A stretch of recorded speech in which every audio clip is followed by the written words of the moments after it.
So I had a few minutes of downtime and I was thinking about what has happened over the last week, maybe 2 weeks tops. There has been a real tectonic shift. I call this a geopolitical earthquake. And what I mean by that is that there's this effect that happened to go back just 2 weeks. Trump wins the election, and something that was like a tectonic shift below the surface. And then there's this despair that plunges a lot of people, particularly on the left, to leave Twitter and stop listening to YouTube videos for a few days and that sort of thing. And it was a noticeable change, right? They go over to Blue Sky. By the way, Blue Sky, 5 days on Blue Sky, and I already doubled Twitter. And it's not because I'm doing anything awesome. It's because it's a different platform, and Twitter's got some issues. I'm not sure exactly what it was, but something's not right over in Twitter land. Okay. And then there's this optimism from Ukraine. Well, at least he might do something where Biden's just dragging things out. And then you have the weird appointments like Tulsi Gabbard and Matt Gaetz. So today is Wednesday. That was last Wednesday night that you saw that come out. So that's the tectonic shift. And then there's this geopolitical earthquake, the rumblings that came after that.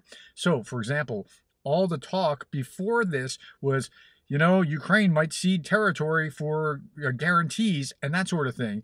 And Chancellor Schultz talking about how he's not going to ever provide tourist missiles. That will never happen. He's going to be a chancellor of peace. And then he picks up the phone and calls Putin, which was just a bad idea all the way around.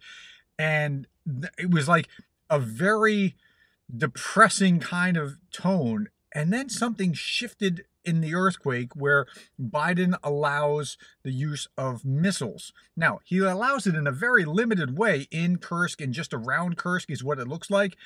But still, that shifted. And I got to give Biden credit. That shift, that little shift was like the Kursk invasion that changed the dynamics significantly. Now, Russia changes its nuclear doctrine. Russian propagandists are flipping out. I mean, they're just wigging out about what will happen. Like, we'll be at war with all of NATO and that sort of kind of language. And then Ukraine violates their new nuclear doctrine on day one of that by hitting in Bryansk. And so there's a big shift here. And then the next day, there's not a missile strike, but drone strikes that are just doing horrific damage within Russia. Like last night's drone strike was pretty significant. And then Zelensky yesterday was talking about how, look, we're going to build 3,000 missiles, homegrown missiles, and that'll take the edge off the need for the Western missiles. 3,000 missiles and 30,000 drones. And we're not ceding any territory. And like the momentum has shifted back the other direction. It's almost like being at a football game where there was a fumble and then the other side recovered, and it was like the first team was close to scoring and they fumbled. The second team picks it up and is starting to move back the other direction. You can feel the difference here. That's why I'm saying this is like a geopolitical earthquake. And then you add to that this has been the highest week of Russian casualties, 690 today, and that is tied for fifth place of highest daily casualties.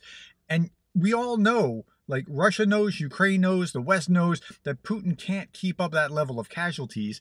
And then you see things that are happening to the Russian economy, and you're just like, wow, something like I can't predict anything, but something's really brewing. And again, I couldn't call it anything better than a geopolitical earthquake just over the last week, maybe 2 weeks tops if you include the first rumbles of that. At any rate, that's where we are. That's like a recap for the last week. And I hope that helps you process and think about where we are and why things are happening as they are. Okay, thank you for your time. Thank you for the likes, the shares, the subscribes. Thank you for being the kind of person that cares about Ukraine.